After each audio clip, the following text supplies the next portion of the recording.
قبل أن تعرف كامل قصة الكنز المفقود كاملة، أرجو الاشتراك بالقناة وتفعيل زر الجرس فضلاً، وليس أمراً، لتتابع كل جديد وحصري من حكوات الساحل. أرجو المشاركة والدعم على أوسع نطاق، وشكراً. قصة الكنز المفقود.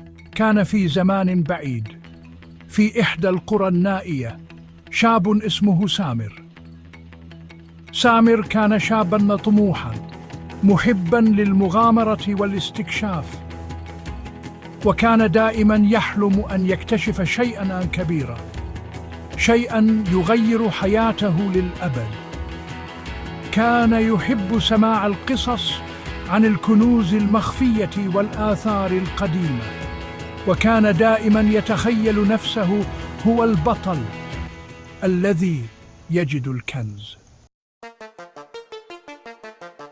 في يوم من الأيام، كان سامر جالساً مع جده في البيت، والجدة كانت تحكي له عن قصة قديمة من أيام العثمانيين. حكى الجد أنه في كنز ضخم مدفون في مكان بعيد في الجبال، وكان الناس يحاولون إيجاده ولم يفلحوا. ويقال إن الكنز كان يحتوي على ذهب وكنوز نادرة، لكن الذين حاولوا الوصول إليه لم يرجعوا أبدا. قال له الجد: يا سامر، إذا أنت قوي وعندك قلب شجاع، ممكن تلاقي هذا الكنز، لكن لازم تكون حذرا، لأن مكان ملان بالأسرار والعقبات. سامر ما تردد ولا لحظة، قرر أن يذهب ليكتشف المكان الذي حكى عنه جده. جهز نفسه ولبس معدات الرحلة، وحمل خريطة قديمة كانت موجودة عند جده. بدأ رحلته في الجبال، وكلما كان يطلع لفوق كان يحس أنه يقترب من شيء عظيم. كان المشهد قدامه رائعاً، الجبال العالية والأشجار الكبيرة والهواء النقي، لكن الطريق ما كان سهلاً. سامر مر بالكثير من الصعوبات.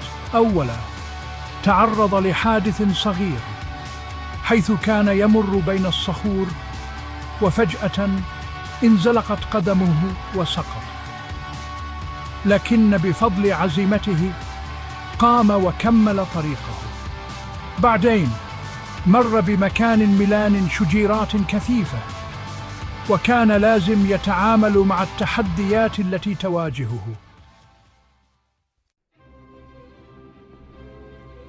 بعد ساعات طويلة من السير، وصل أخيراً لمكان يشبه الوصف الذي حكى عنه جده. المكان كان هادئاً وما فيه أحد حواليه، لكن كان فيه شيء غريب. شعر سامر أن المكان ملان بالطاقة الغريبة، وكأن الأرض نفسها تخبئ شيئاً. فجأة وهو يمشي، لقي شيئاً غريباً طارئاً من الأرض. كان حجراً كبيراً، لكنه لم يكن حجراً عادياً. كان فيه نقوش غريبة وزخارف قديمة، وعليه إشارات ممكن تكون فتحاً لفهم اللغز. سامر وهو عما يحاول التقرب من الحجر، شعر أنه في شيء يعمل تحريكاً تحت الأرض، وكأن الزمان رجع للخلف. قرر سامر أن يحفر المكان، ومع أول حفرة لقي صندوقاً خشبياً قديماً، كان مغلقاً ومحفوراً عليه رسوم غريبة. فتح الصندوق بحذر، وأول ما فتحه انصدم. كان داخله قطع من الذهب والعملات النادرة والأحجار الكريمة، التي ما رآها في حياته. فرح سامر جدا لأنه اكتشف الكنز الذي كان يحلم به، لكن في نفس الوقت حس بشيء غريب. الكنز كان جميلا جدا، لكن كان فيه شيء غير مضبط. فكر لو أنه لازم يرجع كل شيء مكانه، لأن هذا الكنز كان جزءا من تاريخ قديم. وفي لحظة شعر أنه ليس وحده في المكان، وكأن أعينا غريبة تراقبه.